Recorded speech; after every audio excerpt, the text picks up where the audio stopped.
figure this out. All right, so we ready? Get going here? Yep, we're recording. All right. So a couple things real quick.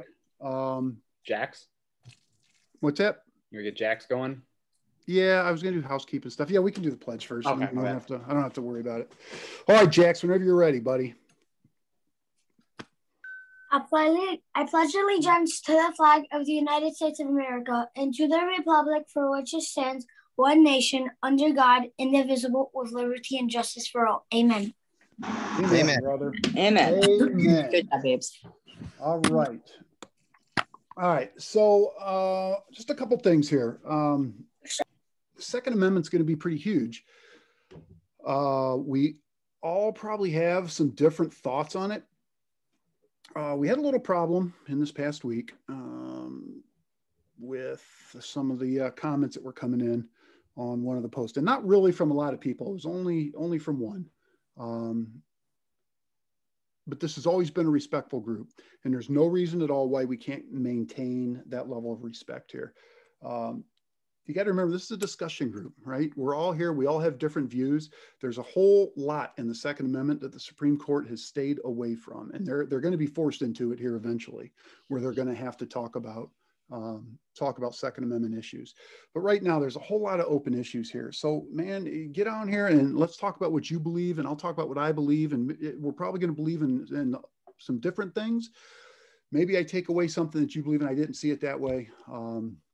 But let's just keep it civil. There's no reason to get, and I don't know who's here. It looks like we probably have the core group here, the same group, and we should be fine. But if there are new people, let's just keep it civil and just have a discussion, right? I guess that's it. So I'm going to try to keep this somewhat structured. If hopefully you guys have a notepad. Jeez, Robin's putting a beating on that Ben and Jerry's. And they protect my kids for the world with the top.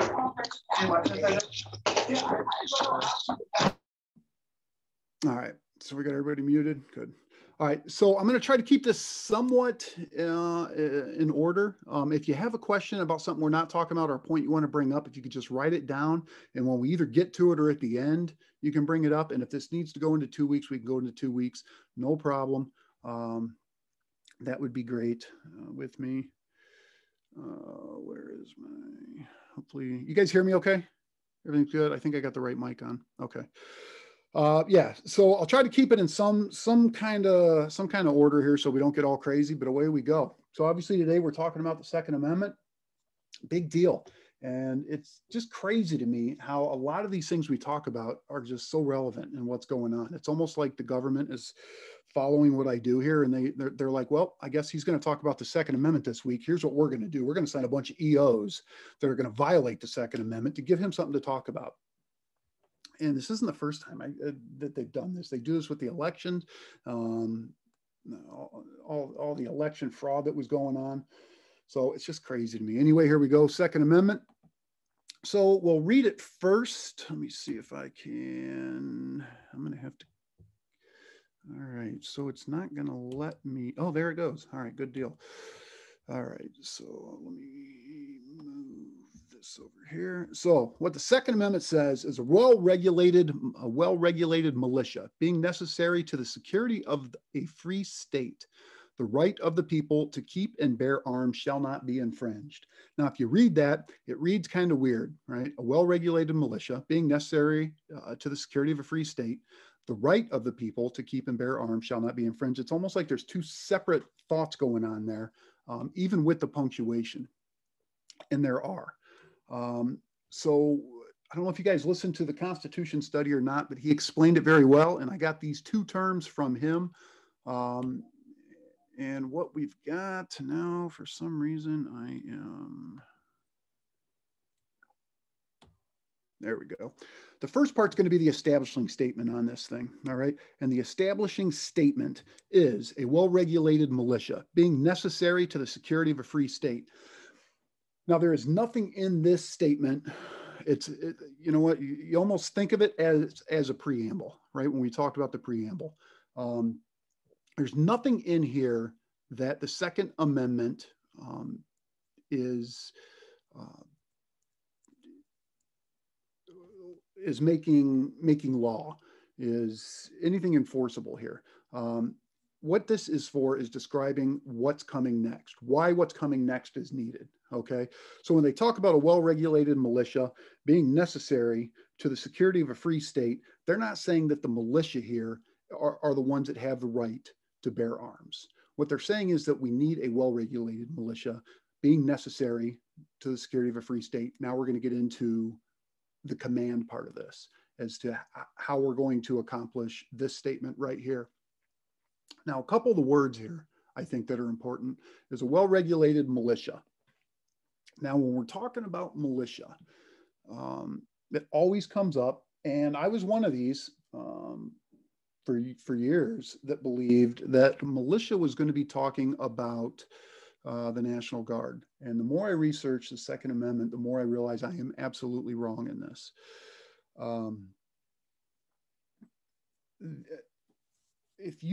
As we read through the Constitution, Article 1, Section 8 authorizes Congress to organize an army and a navy, right? And when they refer to them throughout the Constitution and other documents, they refer to them as the organized militia.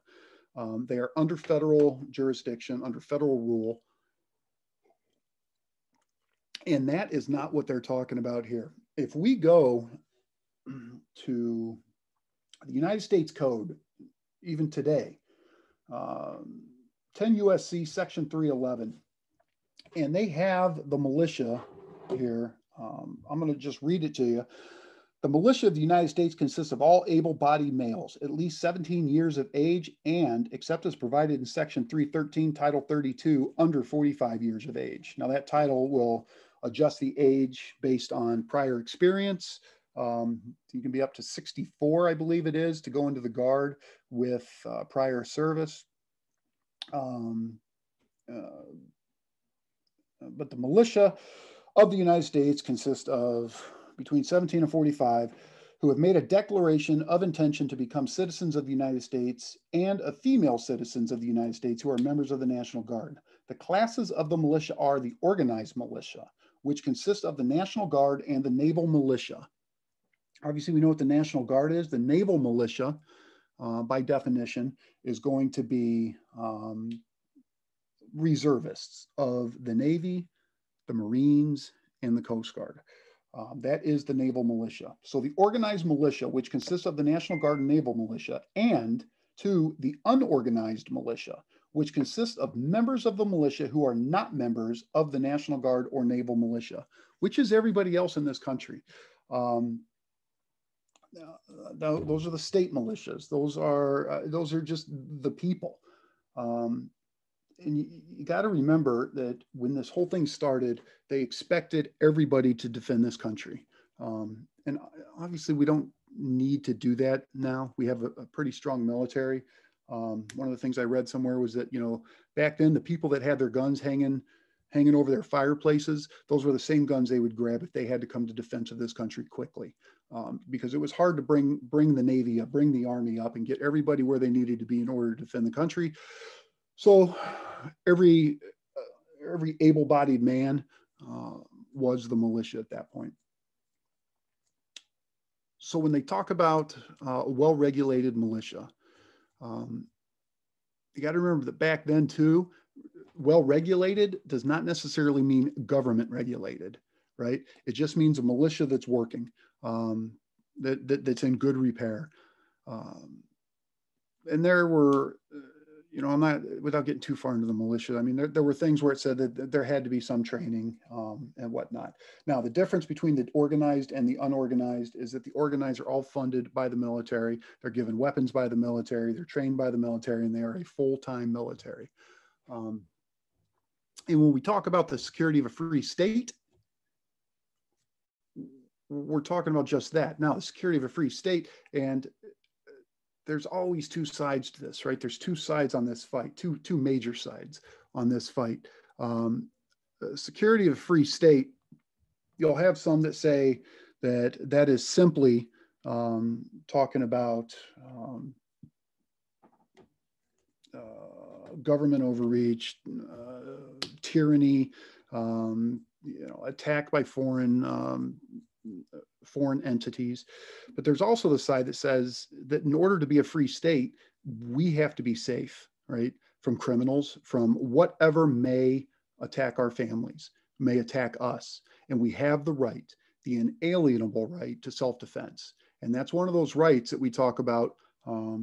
If you remember, it says that, look, in the Bill of Rights, this is not all encompassing, right?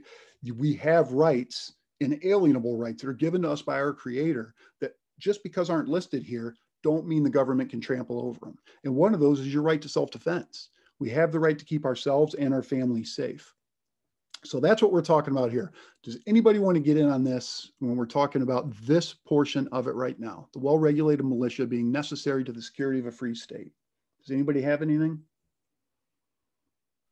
So does this then also give the rights for a legalized militia? Because I know that's kind of frowned upon by some people. Well, you know what? Just because it's frowned upon by some people, right? My right to carry a gun is frowned upon by a lot of people too. Well, I mean, like as far as a non-official army. And I don't know, Jeff may know, I don't know how the courts have ruled on that, but you see state militias, you see these different militia groups, and they're all operating in the open. So clearly it's not something that the courts have ruled on to be illegal. I think that they are all well within, as long as they're peaceable, that they are, they're not looking to overthrow the government. There's no sedition, there's no seditious intent there. I think they're okay, but I don't know. Jeff, you got anything there? I know this is your realm. No, I have no information about that. All right, where's David Davis? Is he here? No? I don't have my, I can't see everybody who's here because I have the, I can't believe David's not here. Tim, do you got anything here? I should send the cops over to David's house to check on him. I can't believe he would miss this. All right, so nobody has anything here? Then we can move on. Are we good? All right, let me see. All right, so then we get into the command, right? We have the establishing statement that says, look, here's what's coming, but here's why it's coming. This is what we're trying to, this is why we need the command.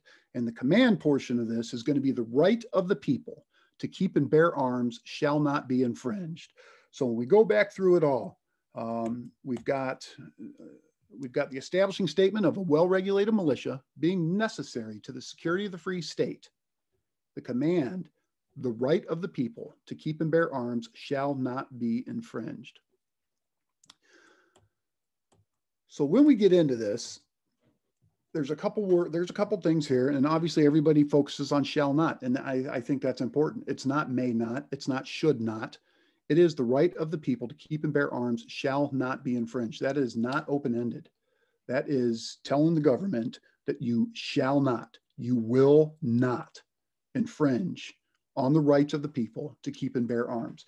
Now, you've got, I got the arms definition. Now, if you keep in mind that this does not say the right of the people to keep and bear firearms shall not be infringed, all right? And that's kind of important for today because I don't know if you saw the news in Ohio that now it is legal to carry switchblades. It's legal to carry concealed brass knuckles. It is illegal. I mean, we're right back into the medieval times now, I guess, in Ohio, right? You can carry a mace. If you want to drag a catapult behind your car, apparently you're allowed to do that. You're allowed to carry any kind of knife you want. And when I say a mace, I don't mean pepper spray. I mean the good old fashioned maces, right? The big balls with pointy stuff on them where you're swinging them over your head. I mean, you want to see police brutality. Let me start carrying a mace instead of a gun. I'll take a mace to a fight. So arms back in 1828, arms are weapons of offense or armor for defense and protection of the body. That's what they meant, right? They're not saying firearms. They're saying that you have the right to keep and bear arms. So everybody focuses on guns, but it's not just guns. And that's why I was glad to see Ohio do this now. You want to carry a knife concealed, you carry a knife concealed now. You want to carry a switchblade, it's legal in Ohio. Want to carry brass knuckles, cops aren't going to hassle you anymore, or shouldn't. I'd be up on your laws because I'm sure there's going to be a couple cops out there that don't realize you can carry brass knuckles. But they chose these words, and you know, back in 1828, firearms was in the dictionary. So it's not like they didn't know what firearms were. They got firearms are such as may be charged with powder as a cannon, musket, mortars, etc. So they knew what firearms were, and they did not use the word firearms here. That you have the right to keep and bear arms. So everybody focuses on guns, but you know, you get these guys that are being charged with CCW for carrying a knife, you know, a pocket knife. Now CCW, we'll get into that. It's a whole different realm. And part of what my problem is, I think, is that I'm coming to this from 28 years in law enforcement, right? Where it's not, obviously you guys know how I feel about the Constitution, right? I love the Constitution. I love this country. I have a shirt that I wear that says I will not comply. And I bought that when there was talk about gun seizures and red flag laws, you know, things like that. And that's why I wear it. Little funny side note real quick. I was in Lowe's yesterday and I wasn't thinking about it, but I had my I will not comply shirt on. And I walk into Lowe's and the very first thing I do is put my mask on, right? So I'm walking around and then I realize that people don't know what that shirt is, right? All they see is I will not comply, but there I am wearing my mask. So I'm like, well, listen, I can't just totally bitch out on this thing. So I take my mask off and I'm just walking around Lowe's without a mask on. And I'm all about it. Lowe's wants you to wear a mask. Okay, I'm all about it, but I can't wear a shirt that says I will not comply while I'm walking around with a mask on. I just lose all credibility. So apparently I'm not gonna be able to wear that until this mask mandate thing is over. So I have a question about the word arms then. Yeah. So a lot of people, you know, the people who are pro gun control, you know, their thing is, you know, taking away 30-round magazines and, you know, whatever else, high powered rifles, blah, blah, saying, yeah, you have the right to, you know, bear arms, but you can't have like a military style, you know, fully automatic machine gun or some stuff like that. But that word arms pretty much says that you can then, right? You know what? And the more, again, well, let me finish where I was. And don't let me forget, Chris, don't let me move off this. Okay. But I'm coming from a place of law enforcement where I guess for my safety, I don't want to be going up against people. I don't know if you guys all saw this New Mexico shooting, this New Mexico state trooper that was killed in February. They just released the dash cam. That was horrific. Dude, I was absolutely sick to my stomach. Basically, in a nutshell, what it was he had a guy step out of the car. They were already looking at the guy for some kind of drug violations. He was on his way to pick up. He gets out of the car, and at some point that the trooper who was on the passenger side sees a gun in his waistband and says, whoa, hold on, man. You know, I see that you got a pistol in your waistband there, which must be legal there in New Mexico because he didn't get too freaked out about it. Now, I don't know if he didn't get freaked out about it because it is legal or because of the climate right now, right? That he didn't want to be the next guy in the news. He didn't want to pull his gun out, get into a situation where he's got to kill somebody now. I don't know the answer to that. Either way, he lets the guy get out, tells him he'll meet him at the back, and he asks him, can I take that gun off of you when we get back there? The guy says, yeah, sure, no problem. So the guy gets out of the truck. The trooper's watching him get out of the truck. And as the guy gets out of the truck, he grabs an AR-15 style rifle from the inside of the truck and keeps it down at his leg. Cop can't see it. They get to the back to the bed. The guy picks up the AR-15 over the bed, just snap shoots. He's holding it like this and ends up shooting that trooper like 6 times, finishing off with one to the back of the head. Trooper's last words were, holy shit. That's all he saw. He saw the rifle come up. He said, holy shit. He didn't have a chance to do anything. And he got absolutely demolished. So I come from that point where I'm like, look, man, I get it. I don't want fully automatic weapons on the road. I don't want people. I mean, there was a part of me for a long time that fought CCW just because when I started, only the bad guys had concealed weapons on them, right? If I found a gun on somebody, you were a bad guy. You were up to no good at that point. And that was back in 93. Nobody was really carrying concealed weapons because it was illegal. The only people that were doing it were the criminals at that point, and my life was a lot easier. But then we came up with the CCW, and now, you know, I am so on board with it that when I find somebody who has a CCW permit and they're not carrying a gun, I actually ask them why, you know, well, why aren't you carrying a gun? I mean, what's the sense in going through the classes and going through everything if you're not going to carry the gun? But Chris, I think you're 100% right. As much as I hate it, I mean, when you look at the Constitution, strictly from a Constitution standpoint, that, yeah, I mean, the Constitution says that you can bear arms, and there's nothing in it that says except for. Right. There's no there's no limitations. No, and you know, the one that they always bring up is, oh, so people should be allowed to own a nuclear weapon. Well, I mean, probably not, but constitutionally speaking, I mean, I guess a nuclear weapon is arms, right? Wouldn't that be considered a weapon of mass destruction, though? Well, it is, and that's where they start, you know, and that's the same thing they're doing with, you know, the fully automatic weapons, things like that, and that's how they're regulating them, and they're making them so hard to get. You know, you can own a machine gun, you can own a fully automatic weapon, but you've got to jump through so many hoops, and you got to pay the $200 tax stamp, or maybe more. Are they all $200? I know suppressors are $200. They're all $200. Okay. I know suppressors are $200. I didn't know if they went up for full-on weapons. But they make it so hard to get them that just nobody has them, right? And there's so many regulations to them that it's just not worth it to have them. And they're so outrageously expensive, but that has nothing to do with the government. Dumb question. Are suppressors and automatic weapons, like machine guns, are those all separate permits? Yeah. Okay. Yeah, you have to go through, and you would have to get your tax stamp for the suppressor. You'd have to get it for the machine gun. Yeah, I mean, they make it so hard. And that's one of the things that the courts look at is look, you can't make it, you know, when they're talking about $100 per round tax on ammunition, right? Which would never happen. But I mean, in a perfect world for the Democrats, that's what they'd like to see happen. That's how they would enact their gun control. Fine, well, you can have your guns, but it's going to cost you $100 per round in order to have bullets. Well, that effectively takes away your right to bear arms, right? Because who has the money to do that?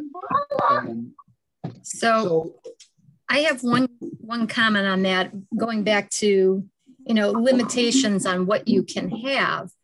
How, if you have limitations on what the everyday citizen can have, how is that going to help you defend against somebody or maintain the security of the state when other people or other enemies, foreign or domestic, may have? I think that's a good point, because I don't know how many of you saw it, but Joe Biden had he had posted something on Facebook. It was basically along the lines of, you know, nobody needs a 30-round magazine kind of thing, right? And I left a comment on Biden's thing, and I said, hey, Joe, I said, that's fine. No problem at all, man. You know what? I'll turn in all my 30-round magazines. I'll go right to 10-round magazines. As long as your troops, as long as your military stateside also can only have 10-round magazines, right? And then I said, you know, the Second Amendment is our Me Too clause. So those of you in unions that have, you know, contracts, you know, we have a Me Too clause with the fire department, right? So say we settle our contract, but then the fire department gets some sweet ass deal in theirs. Well, we've got a Me Too clause where they get it, we get it. So the Second Amendment is our Me Too clause. And I would agree with that. If the government is going to go and limit what we can have, you're only allowed to have a shotgun and a revolver, but they're allowed to come in here with a bunch of rifles and, you know, 50 cals. And I mean, what are you going to do? It's going to be like that. What was that Eddie Murphy movie? Harlem Nights, I think it was. You remember that where the guy was sitting, he was like behind a dumpster or something, and they were lighting him up with machine guns. Just, well, he would jump up when they were reloading, and he had just a revolver. He'd jump up and go bang, and then they're like bam, bam, bam, bam, bam, bam, bam, bam, bam, bam, bam, and he'd jump up, bang. Well, by the end of this thing, he only shot 3 times, and all 3 of them are dead, right? And he'd never been hit. It's too hard. What's that? You can switch. So I feel like, I mean, yeah, I mean, that's kind of what it would be like, right? Yeah. Well, and not only that, but I mean, the bad guys are going to have those things. So Sure they do. I mean, why limit my ability to defend myself? Right. If the bad guys are going to have that, then, I don't even want to say that the government would ever come to a point that they may do anything like that. I would hope not, but I'm more concerned with the bad guys that get those things that they come from Mexico. And I do not foresee the government. I'm with you. I don't foresee the government right now doing that. Right. Yeah.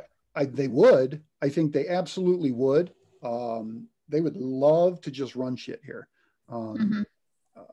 But I don't see them doing that. But you have to look throughout history, and every government that has done that has started with gun confiscation and gun control, right? And once they disarmed the population, it was so easy for them to just run right through. Yeah. Jeff, I guess, has his hand up. Yeah, Jeff has his hand up. I believe the purpose of the Second Amendment was to prevent other people from gaining the upper hand. It's to remove the upper hand from those who would do you ill will. Because it says arms, but if it's the upper hand back then, what was the latest technology of a firearm? The citizen was allowed to have that, even if it was just the military. Well, as technology progresses, you can't restrict the citizen to something less than what the current technology is, because then you are giving up that upper hand. As soon as it went to semi-automatic weapons, the citizens were allowed to follow suit to remove that upper hand from those who would have that technology. And same with fully automatic weapons. We were allowed to have those for a long time until they came up with the ban. And then started requiring, making you jump through hoops. So that was 1968. What's that? 1968 is when they started enforcing the fully automatic ban, and you had to get paperwork and everything. Yeah, the Gun Control Act in 1968. Yeah, and by the time they modified it in '86, it was, it's the way it is now. Yeah. So, I mean, now you get into the whole nuclear, debate, which is outrageous. But I mean, really, where does it stop though? Or should it ever stop? Right. I mean, military is allowed to have F-16. Should we be allowed, if you could afford it, should you be allowed to have a fully functional F-16 that you keep in a hangar back at your farm field? Like the crop dusters. Hey, government's coming, man. I'm jumping in my Apache. Right. I can only afford 6 Hellfires, but away I go. If I can afford an F-22, I would absolutely friggin' buy one. I think you should have the right. Doesn't necessarily mean everybody should have one. I agree. Hey, other countries are buying them. Why can't we? Well, you can. There's guys that own them, but they are. There's private owners for F-16s out there, but they are also. I believe that they are neutered, right? They're not. They don't have the capability to carry weaponry. So, but maybe it's just like a Glock pistol. Maybe you could just file something down and all of a sudden you can throw sidewinders on it. I don't know. I've watched enough James Bond and other movies to know that things can be easily modified. That's right. All right. So moving on here. So I've got the establishing statement. We've got the command. Well-regulated militia being necessary to the security of a free state. Establishing statement. Command for the government is that the right of the people to keep and bear arms shall not be infringed. Any questions on that now? Any more discussion? Okay. So everything was going well. Until somebody realized, and this was brought up, and this has been brought up by our friend who comments on every post I put on there now and looking for a fight, that The Second Amendment does, he says does, it is not does, but does not apply to the states, right? It only governs the federal government. It only limits the federal government and what they can do. And that is absolutely 100% correct. That is 100% correct, that it only handcuffs the federal government in infringing on your right to bear arms until the 14th Amendment. We realized what was going on at some point. I don't know, it was in the mid 1800s, mid to late 1800s, 14th Amendment gets passed.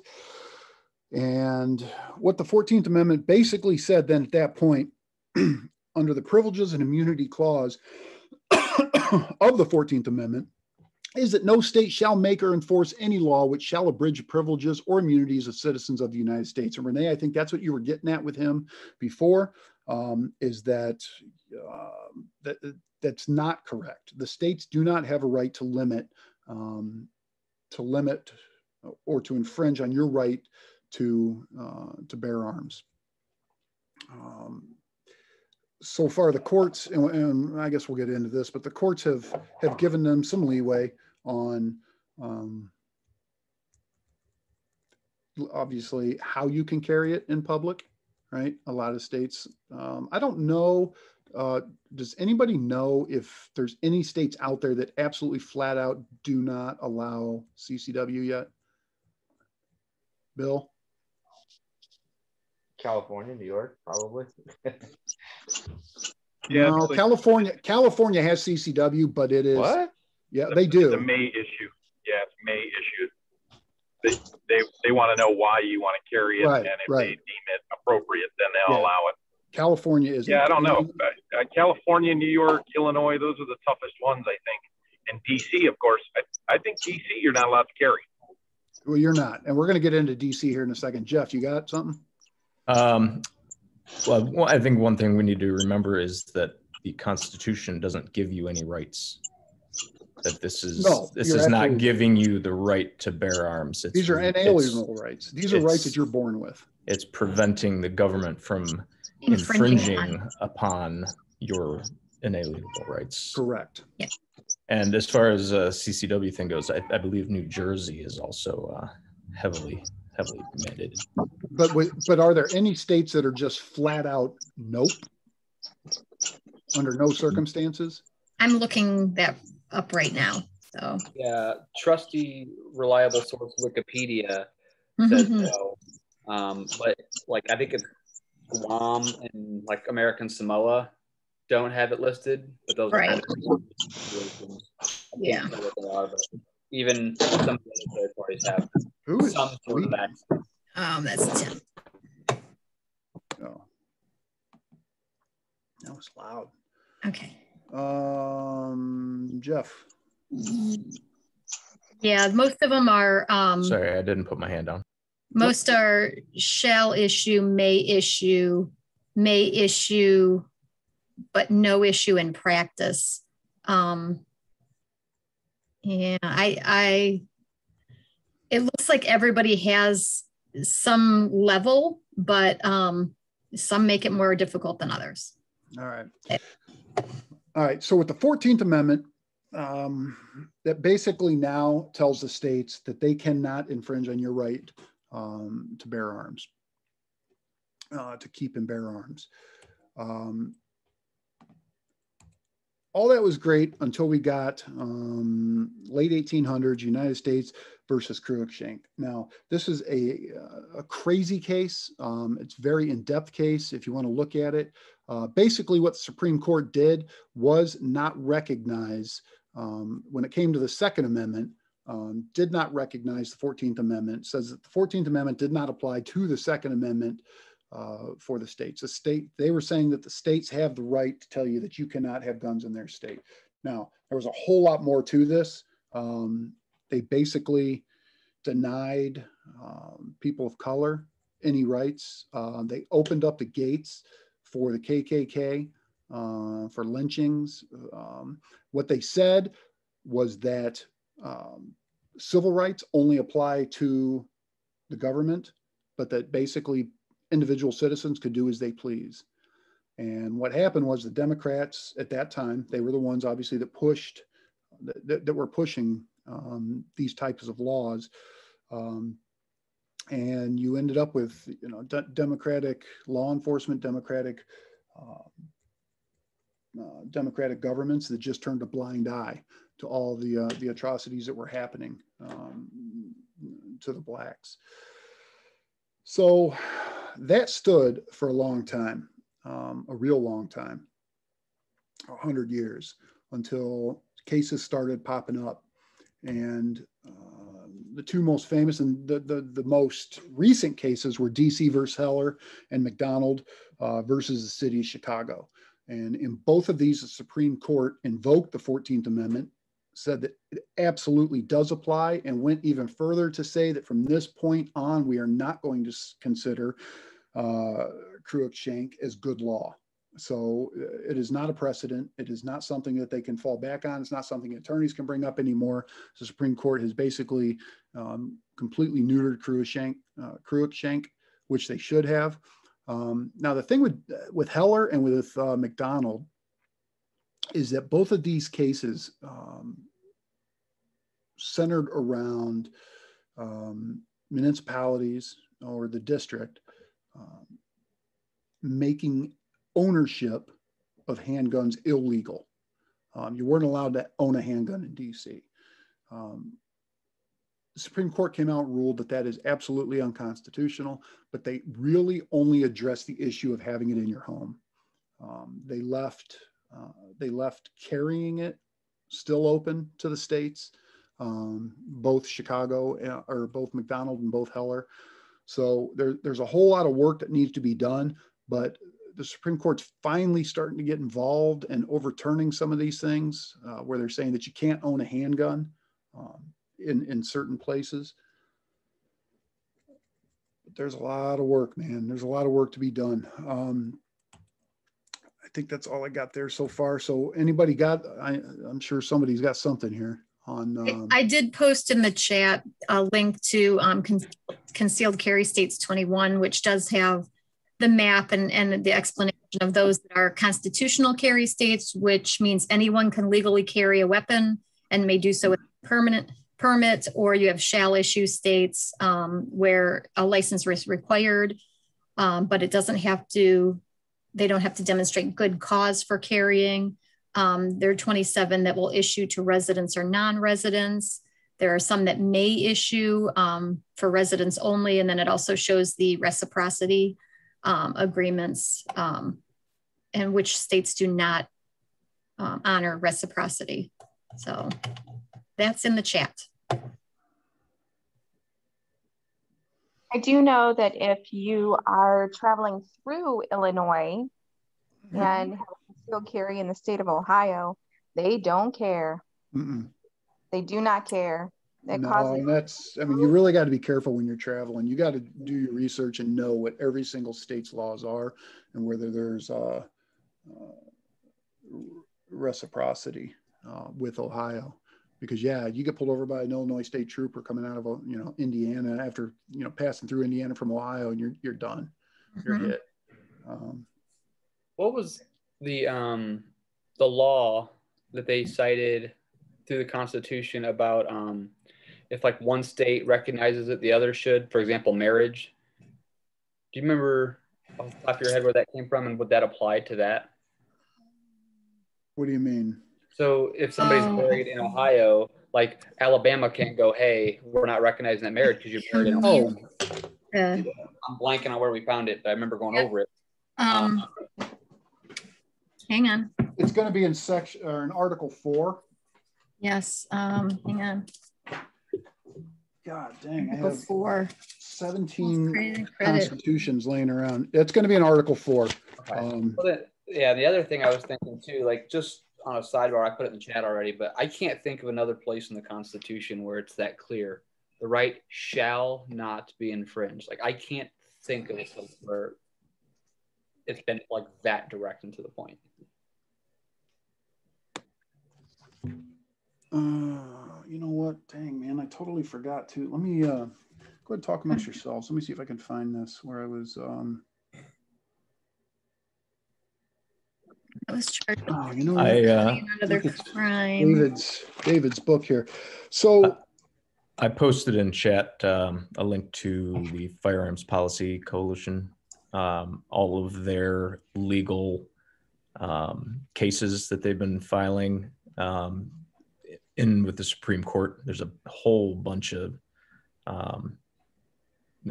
gun cases ranging from assault weapons and magazine capacities, and even the rights of non-violent convictions. Content filtering. So there is a state that does that now, and I want to. Is it Alabama? Who 5 years after you do your time, that they restore your full rights. That's only for state convictions, not federal. It's state convictions. Right. Is that Alabama? I'm not sure. In any state, if you have a state conviction, you can petition the government after your completion of sentence and restitution to but see, there's have one your state that rights I don't think restored. you even have to. I don't even think you have to petition them. I think it just falls off. It's just an automatic. Yep, yeah. Falls off. But that's all for state convictions. Federal convictions, there's no outlet. So we've got a couple quotes here that will kind of tell you what the frame of mind was for the framers when they started debating, or when they wrote the Second Amendment. The first one comes from Richard Henry Lee. Richard Henry Lee was a Virginia delegate. He is the initiator of the Declaration of Independence. Richard Henry Lee was the original shit stirrer, right? He was the guy that, like, he was that friend that you always got in trouble with when you went out to the bars. He's the one that started the whole Declaration. And he was also a member of the First Senate, which passed the Bill of Rights. His quote, "To preserve liberty, it is essential that the whole body of the people always possess arms and be taught alike, especially when young, how to use them. To preserve liberty, it is essential that the whole body of the people always possess arms." So when you want to talk about what these founders, what these framers were thinking when they made this, what was their intent? I think Richard Henry Lee is pretty clear here that in order to preserve liberty, the only way to do that is for the entire population to always possess arms. Patrick Henry, talking about during the ratification, "The great object is that every man be armed. Everyone who is able may have a gun." He's not talking about, certain people can have guns, or you're only allowed to have guns for hunting. Nobody is saying anything like that. Everything that they're talking about is preserving liberty. You've got James Madison in Federalist 26. "The advantage of being armed the Americans possess over the people of all other nations, notwithstanding the military establishments in the several kingdoms of Europe, which are carried as far as the public resources will bear, the governments are afraid to trust the people with arms." And that is an ongoing theme. The government, I just wonder, when they want to ban things, right? They want to ban armor-piercing rounds. Well, I mean, how much of that is out of fear on their part? They don't want you to possess a machine gun. Well, how much of that is out of fear? When it comes to armor-piercing rounds, who are armor-piercing rounds going to hurt? You shoot me in the chest with a rifle, whether it's a normal round or it's an armor-piercing round, make no difference to me. But you know who it is going to make a difference to? The government. That's who it's going to make a difference to. And finally, we've got. Oh no, that was it. That was the last. Hey, Jim. That I had written down. Yeah. Playing devil's advocate. Here we go. Son of a bitch. In fairness, we were being attacked by a ruling country when all of this was written. Well, we weren't being attacked by. What are you talking about? Well, we were at war with a ruling country when No, they we- thought about we these had- things happening. Well, you got to remember, we weren't being attacked, right? We Well, okay, broke we weren't away. attacked. We were writing our own constitution based on past events. We were Great Britain. We were England. Right? Yes, I understand that. We came over here and we decided that, listen, we are not going to put up a tyranny anymore, which is what the Declaration spelled out. And that is what they were trying to avoid. This had nothing to do with being at war with them. This had everything to do with, we are not going back to a tyrannical government that is going to tell us how to live our lives, what we can and can't do. We are going to be a free people. It's not like we were at war protecting ourselves. But we were the ones that were on the offensive. I misspoke. It was not being attacked or at war. But based on past results. Okay, I would agree with that. But basically, every law is written based off of past lessons learned, right? Like, yeah, all of them. Yes.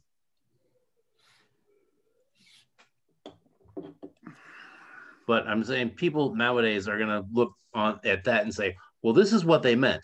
No, this isn't what they meant. They meant that we don't want this to happen again from a tyrannical government who right now looks like it could be potentially happening again.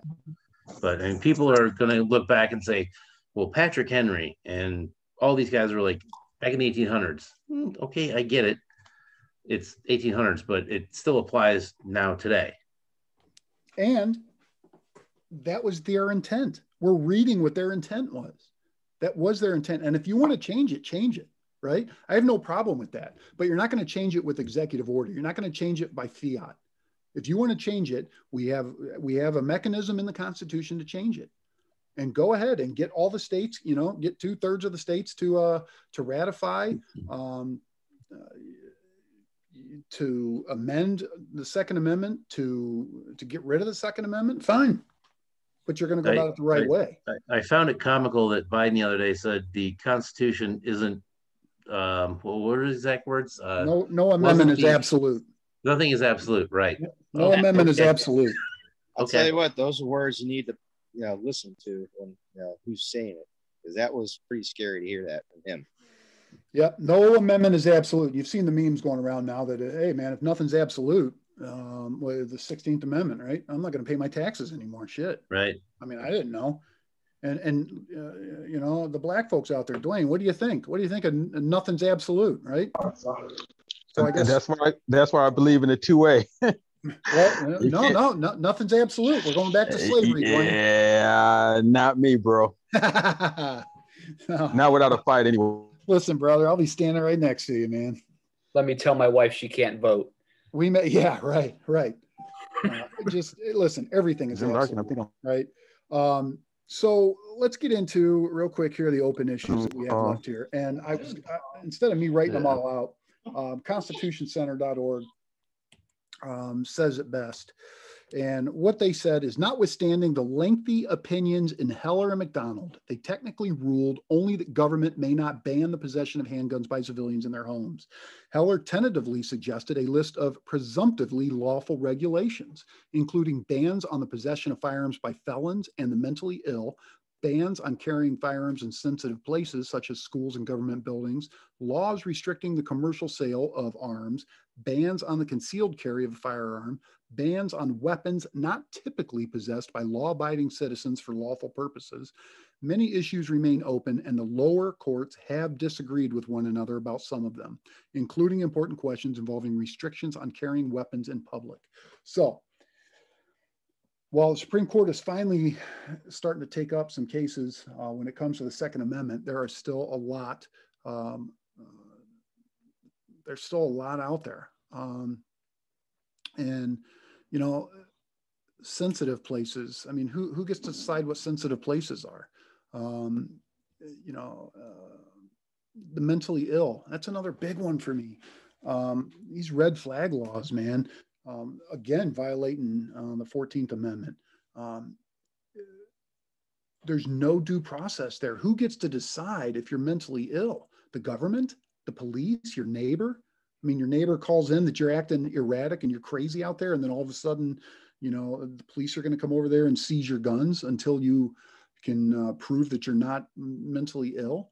I understand the intent, but there's still due process. I mean, it's pretty That's always scary. when where I've kind of been curious, because I mean, I do agree that a mentally ill person probably shouldn't own a weapon. In fact, the people who shot up schools in these mass shootings are all most likely mentally ill to one extent or the other.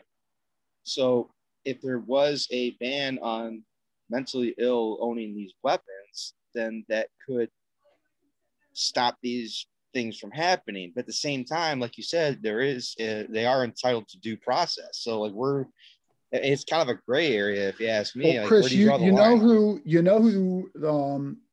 And obviously I don't have hard evidence to back this up, but you know who this administration thinks is mentally ill? Conservatives.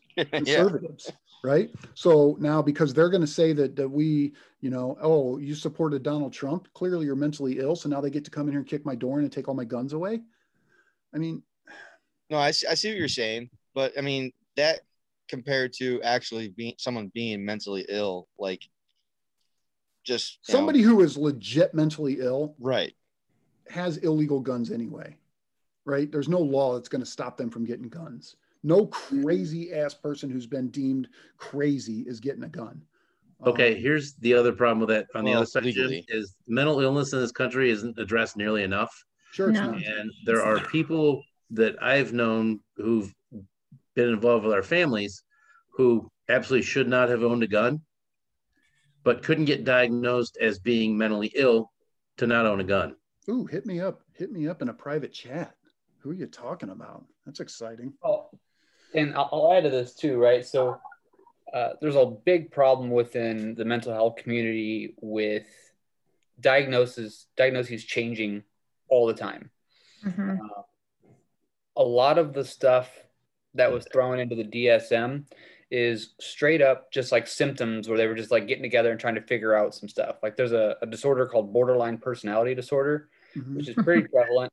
And like they couldn't figure out a name for it. Like the symptoms are still changing every single time they do a DSM update.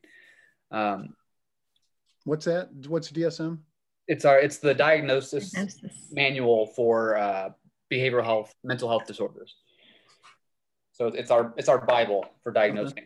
But it's not a matter of fact thing, right? And ultimately, then who decides which disorders are disorders of, worthy of taking weaponry, right? So ADHD is an impulse disorder, right? So if you have poor impulse control, you're more likely to do something stupid. About 10% of the population has ADHD. Well, so there you go, gone. So you've got this administration that wants to do these red flag laws based on mental disorders, right? How about how do they feel about transgender owning guns? No problem. But is that a legitimate mental disorder? It's in the DSM. Gender dysphoria. Yep. So now you're taking away their rights, or are you going to pick? They align with the views of the class that wants to take away the weapons. So now it gets into a political fight, right? If I take away their rights, are they going to vote for me? No, I'm not going to take away their rights because I need their votes. But there's a strong link between depression and gender dysphoria. So now you're increasing the chance of suicide because you can't win this battle. It shall not be infringed, period. And if they compose what percentage of the population in order to get their vote, it's that worthy? Well, I'm just saying, you're really going to modify your politics around such a small percentage of voter base? I truly believe that I do. I listen, I'm not a conspiracy theorist, but I truly believe that you're going to see conservatives targeted on these red flag laws if they were to ever get through. I agree. It's going to be people like us that are talking about the Constitution are a threat. Just be good citizens, man.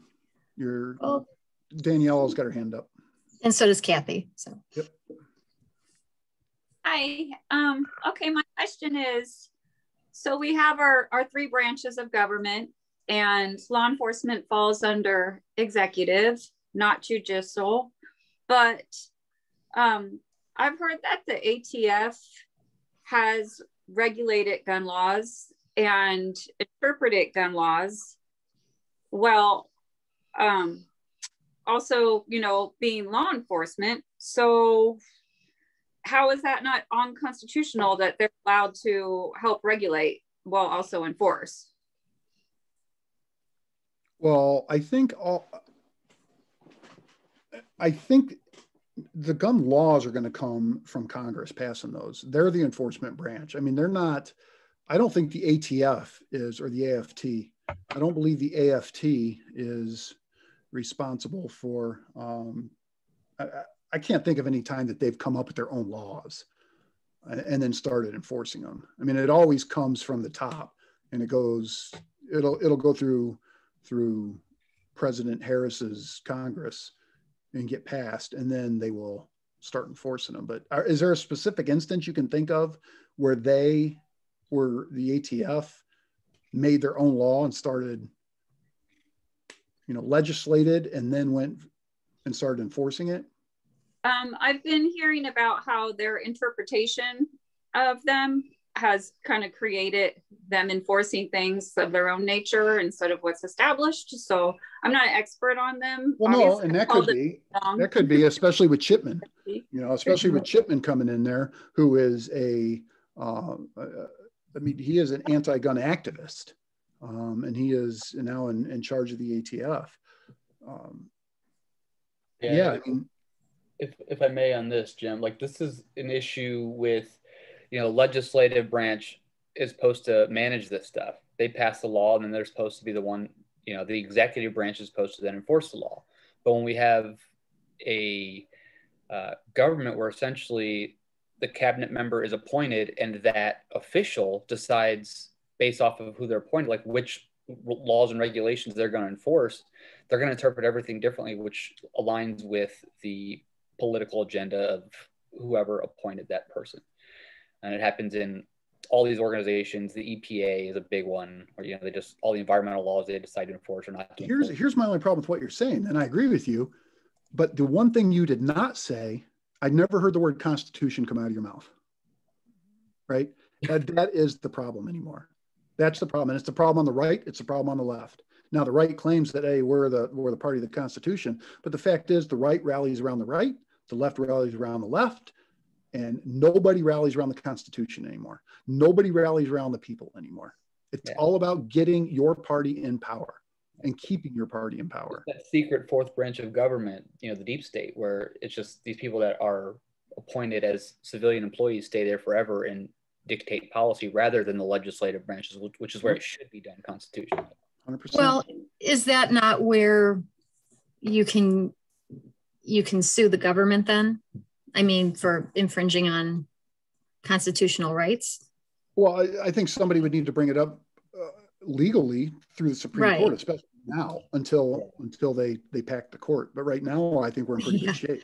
And you have to prove that you were impacted directly from it in order to get to it. That you were damaged, right? That you were. But there will be a level person like you and I can just take our case to the Supreme Court. Right. Well, it's got, and we talked about that. I mean, it's got to go through all the, you know, there's got to be an appellate court that's going to rule against you first for you to get to the Supreme Court. Kathy, you've had your hand up for a little while. Yeah, I have a couple comments, kind of flipping back to the red flag laws. Yeah. I know that we're focusing in on guns because that's the topic of the day. Mm-hmm. But honestly, any kind of weapon is available to anybody that has a mental illness. It could be your car, it could be a knife, it could be a brick. So where do you draw the line? You know, if you're bearing arms, you're bearing arms, no matter what your tool is. Hey, nobody can have trees. Nobody can have steel. Nobody can have plates. Nobody can have anything else that has anything to do with. We're all just going to have to live in a world of cotton balls and marshmallows. But I mean, my point is, you can even choke somebody with where do you cotton draw balls the and marshmallows. You know, I'm crazy and I could come up and choke you to death. Well, right? You're not going to be allowed to have hands anymore. So So that's point one that I wanted to make.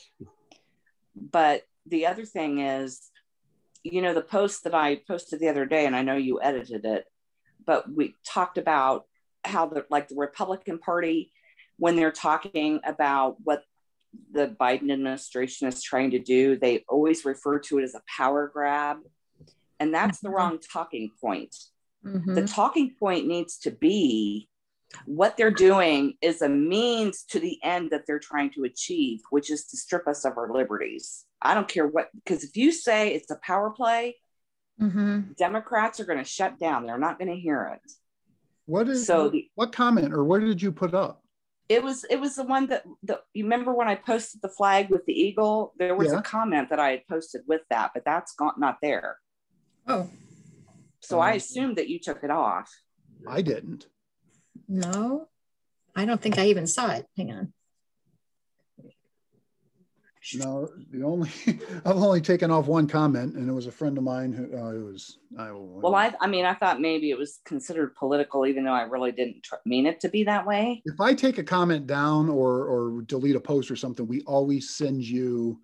Okay, well, the picture's there, but the comment was not there. Yeah, I don't remember ever seeing the comment. So that was my comment. Okay.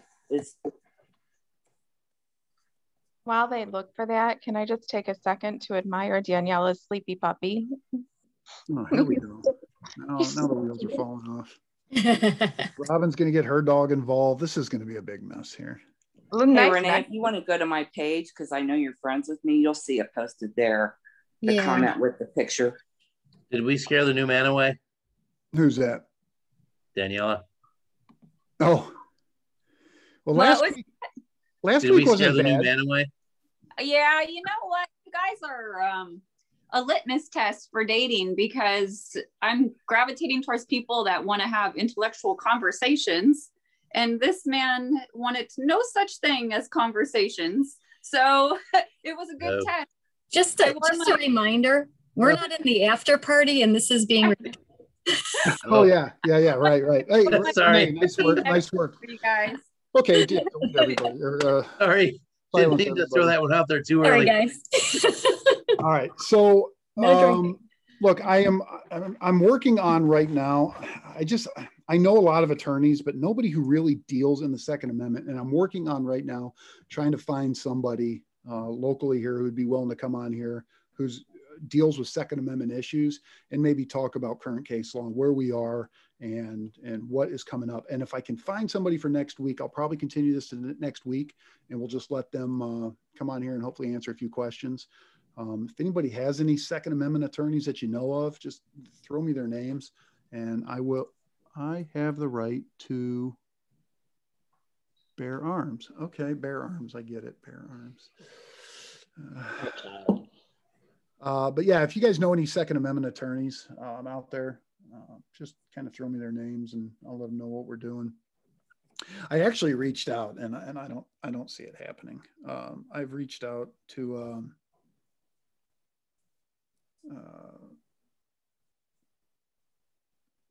how do you say his name? Colian Noir.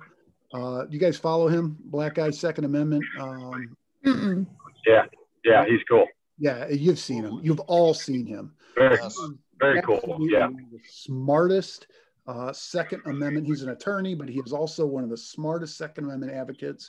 I mean, he will shut down an argument, a Second Amendment argument, like nobody's business.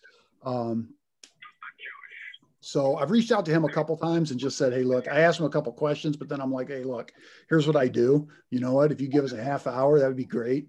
I don't have a lot of money. I mean, if you just want to like pop in, that would be really cool. So we'll see. I mean, it'd be nice to, but he's a big name, man. I mean, he's busy. So does anybody else have anything before we shut this thing down for now? And I'll see. Maybe I'll start back up at the Second Amendment. Yeah, I have a question, Jim. Yeah. If they have the Corn Festival this year, are you going to have an everyday Constitution booth? You know what? We were already talking about that. We were talking about that. Yes. I think we will. Oh, I was being sarcastic, but that'd be awesome. I honestly Hand think out we Constitution booklets. Yep. I think we will. When is that festival? Second weekend of August. Yeah. If we do, though, I will start a GoFundMe real quick, or just maybe solicit some donations or something, so that we can buy enough stuff so I can get enough booklets. You know what? I can buy 100 at a time, but I can't buy 1,000. I can't. Can you contact the Constitution of States to help out? Maybe. I mean, we'll solicit donations. We'll be reaching out and if they have it, I absolutely, and I'm actually off that weekend, so it'd be perfect. I'd love to. Could also maybe you and Wayne can get together and have a booth together. Yeah, really. Oh yeah, that'd be great. That'd be good. To make enough flags to do that. We could also raffle off some things at the booth.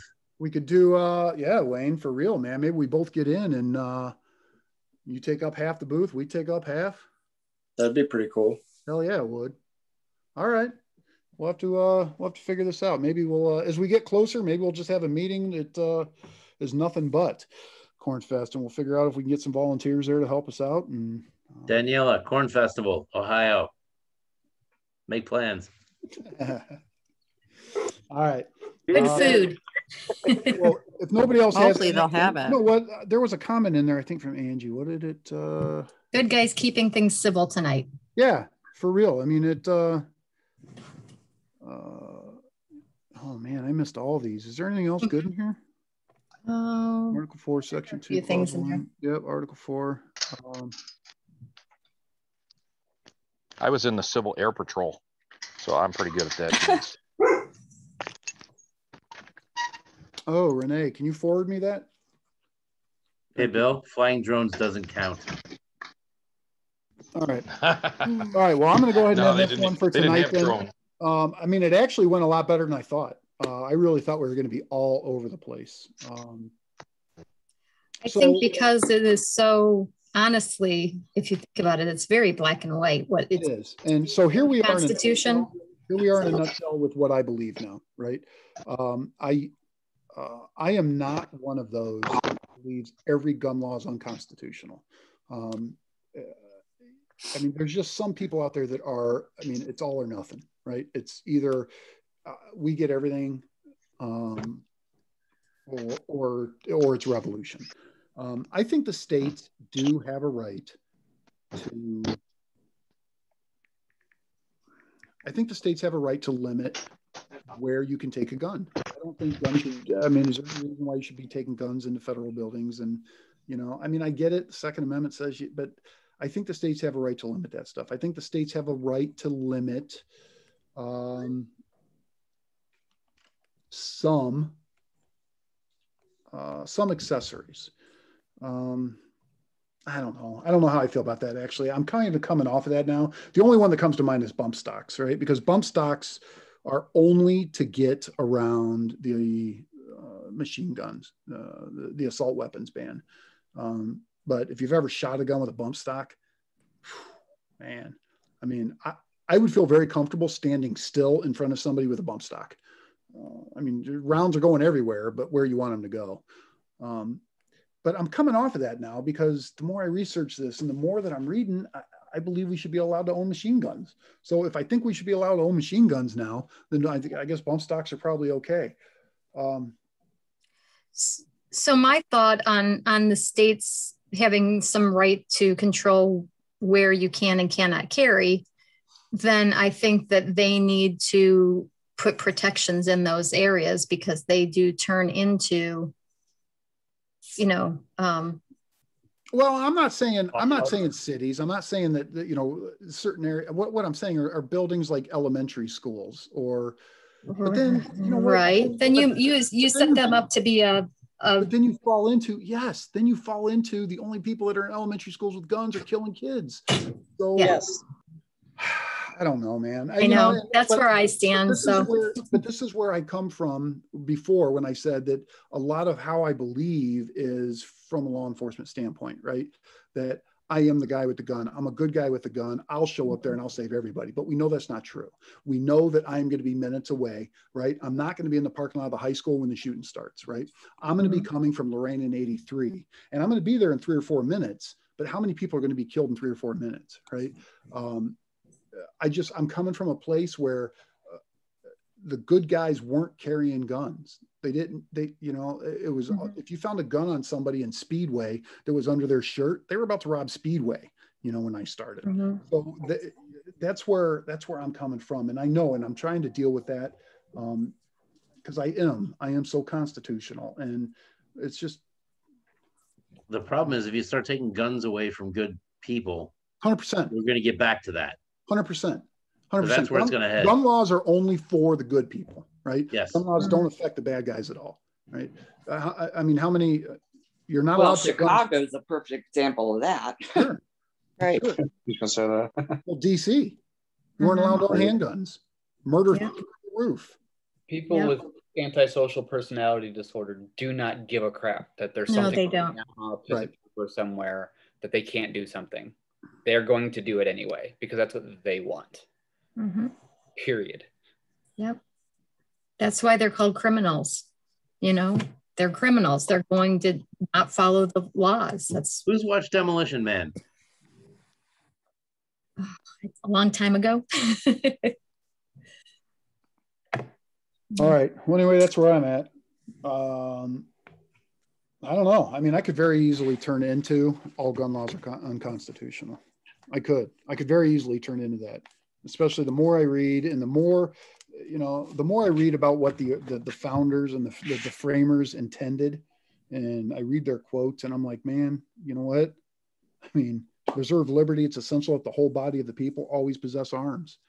And I mean, unless you're possessing arms equal to that of the government, it is impossible to preserve liberty. Quick question before we go to the post. I'm not sure if this is a question for the post or for this one. I'm sure you and your sister, I mean, I know, Mary is big time 2A. She's also pro 2A. Well, so, no, maybe not big time, but she is for it from what I understand. Yeah, Mary's like Joe, double barrel shotgun, shoot it up in the air. So I'm sure having discussions with her, what is the view of the 2A from the left as far as the public goes, not so much the figureheads that you see on TV? Well, I don't know. I'm sure there's a difference. Well, I know a lot of the Democrats that I know, they're on the nobody needs an assault rifle because they're ignorant on the subject. They don't understand that assault rifles aren't a thing. It's a term that was somebody else made up. It's Armalite. They're like there's no understanding of it. But that's kind of the gist of what I get is, you can have Joe Biden, we can have a handgun, you can have a shotgun. Somebody's breaking in your house, you double barrel shotgun, you fire 2 rounds up in the air. But nobody needs a military rifle. But come on. But the thing is, though, I don't think that 2A supporters are necessarily right or left. I think that there are some left followers that are 2A supporters. I have a few friends that are more on the left, and well, you got to remember though, we're talking about 2 different things, Renee. We're talking about liberals or Democrats, and we're talking about leftists. Right? Yeah. Leftists are where we're having our problem. Yeah. Yes. And that's it. It's those extremes. That's what it is. Yeah. A lot of people believe in the common sense gun reform, right? Like, yeah, that's what they believe. If they're pro Second Amendment, but believe that it should be restricted, again, I think it's out of ignorance. There is no, I said, nobody believes in common sense crime reform. Like I told Joe Biden, man, I don't have any problem at all going to 10-round magazines, right? I do. As long as his military has to have 10-round magazines stateside, as long as everybody has to. But you're not going to tell me I got to have a 10-round magazine when your military's got 30-round magazines. Yep. So, yeah. John Frank, man, he got into the chat here. I was surprised that he didn't get involved in the conversation. John is very well versed in the Second Amendment. I actually was joking around. John said he was going to stop in tonight because he knows something about this. And I told him. He didn't respond back to me. I said, hey, you should have been here for Article 3, Section 4. What does that say? Exactly. You know, it's easy. It's easy to come here in the Second Amendment when you know everything about it. Judicial branch, duh. Hey, you were here. All right. Okay, after party now? Yeah, I guess we'll go to the post now. We can continue this on. I don't know. I'll put a thing up. I mean, do you feel like do you guys feel like we got a good handle on it? Yeah. Yeah. Is everybody good with it? Yeah, but I think this is something that you could talk about for hours too. It is. And I think if I can bring somebody in who understands the ins and outs a little more of current case law, things that are going through the courts, I think we could devote a whole nother hour to that. Questions to that person. Easily. So, all right. I'll see you guys all in the post for the